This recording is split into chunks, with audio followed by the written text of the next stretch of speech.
দেবব্রতর জন্মের পর মা গঙ্গা তাকে সকল রকম অস্ত্র ও স্বাস্থ্যবিদ্যা দিয়েছিল। একদিন এই দেবব্রত হরিণ শিকারে বনে গেছিল।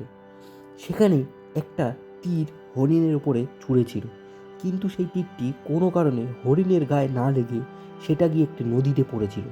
সেই তীরটি গঙ্গার জল প্রায় শুকিয়ে ফেলেছিল। সেই নদীর ধারেই থাকতো রাজা শান্তনু। দেবব্রত যখন ছোট ছিল তখন শান্তনু জঙ্গলে এসেছিল তপস্যা করার জন্য। হঠাৎ গঙ্গার জল কেন শুকিয়ে গেল তা জানিতে গিয়ে দেবব্রতর সঙ্গে তাহার দেখা হইল, কিন্তু দেবব্রত তাকে চিনতে পারিনি। যাই হোক, শান্তনু বুঝিতে বাকি রইল না এই সেই পুত্র। তখন রাজা শান্তনু মা গঙ্গার আরাধনা করলেন। মা গঙ্গার কাছে তিনি প্রার্থনা করলেন যে কে এই ছেলে, তাকে একবার জানানোর জন্য। তখন মা গঙ্গা দেবী সেখানে আসলো এবং শান্তনুকে বলল, এই তোমার সেই পুত্র, আমি ইহাকে বড় করিয়াছি। বশিষ্ঠের নিকট সকল বেদ আর বৃহস্পতি ও শুক্রের নিকট সকল শাস্ত্র পড়িয়াছি। পরশুরামের ধনুর্বিদ্যা যত জানে সব এই বালক জানে। ইহাকে তুমি ঘরে নিয়ে যাও। এমন সুন্দর পুত্র পাইয়া রাজা শান্তনু মনে সুখে আবার রাজ্যে ফিরিয়া আসিলেন, আর কিছুদিন পরেই তাকে যুবরাজ করিয়া দিলেন। দেবব্রতকে যুবরাজ করিয়ে দেওয়ার পর একদিন রাজা শান্তনু বনের ভিতরে বেড়াইতে গিয়াছিল। সেই বনের ভিতরে একটি সুন্দরী কন্যা দেখতে পাইলেন। সেই কন্যার দেহে অপূর্ব সৌরভ, সমস্ত বন যেন ভরিয়া গিয়াছে।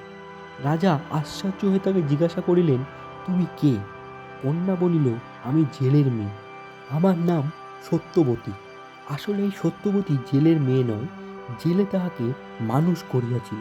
এই কন্যার দেহের এমন অপরূপ সৌরভের জন্যে রাজা শান্তনু তাহার প্রেমে পড়িয়া গিয়েছিল এবং তাকে বিবাহ করার জন্যে প্রস্তুত হইয়াছিল। যখন সে জানতে পারল এই মেয়েটি একটি জেলের মেয়ে, তখন শান্তনু জেলের কাছে গিয়া বলিলেন, আমি তোমার মেয়েকে বিবাহ করিতে চাই। জেলে বলিল, ইহা যে ছেলে হইবে, তাহাকে যদি আপনার সমস্ত রাজ্য দেন তবেই বিবাহ দিতে পারিব, না হলে দিব না।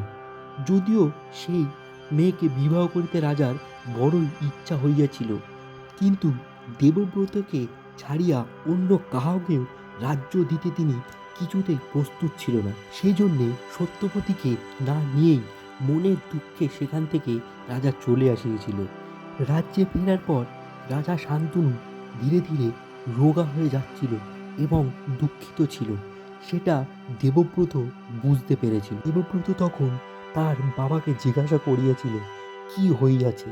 রাজা দেবব্রতর কথা ভেবে তাকে কিছু না জানিয়ে চুপচাপ ছিল, কিন্তু দেবব্রত মন্ত্রীর কাছ থেকে সব বিষয়টাই জানার পরে জেলের কাছে গিয়া বলিলেন, আমার পিতার সঙ্গে আপনার মেয়ের বিবাহ দিন।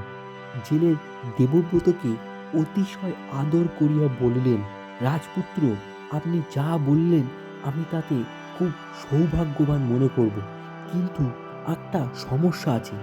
এইটা ভবিষ্যতে গিয়ে কোনো যাতে বড় কোনো ঝামেলার সৃষ্টি না করে, আর তোমার মতো বীরের সাথে তো কোনোদিনই ঝামেলায় আমরা পারবো না। দেবব্রত বুঝিতে পারিলে যে পাছে রাজ্য লইয়া সত্যবতী ছেলের সঙ্গে তাহার ঝগড়া হয়, জেলে সেই জন্যে ভয় করিতেছে। তখন তিনি একটি ভীষণ প্রতিজ্ঞা করলেন, আমি প্রতিজ্ঞা করছি যে আমি কোনোদিন রাজ্য নেব না এবং আপনার নাতি হবে আমাদের রাজা।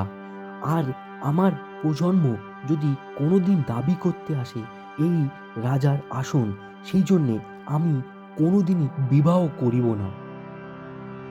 এই প্রতিজ্ঞা দেওয়ার জন্যে জেলে রাজি হয়েছিল তার পিতার সাথে বিবাহ দেওয়ার জন্য।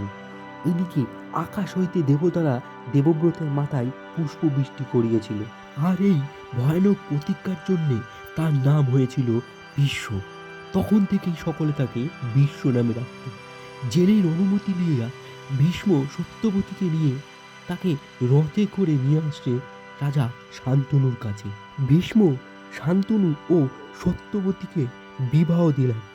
এই বিবাহের জন্যে শান্তনু অনেক খুশি হইয়াছিলেন এবং তিনি তাহাকে বর দিয়াছিলেন যে তোমার মরিতে ইচ্ছে না হইলে কিছুতেই তোমার মৃত্যু হইবে না এবং পৃথিবীতে কোনো পুরুষ নেই যে তোমাকে মারতে পারবে।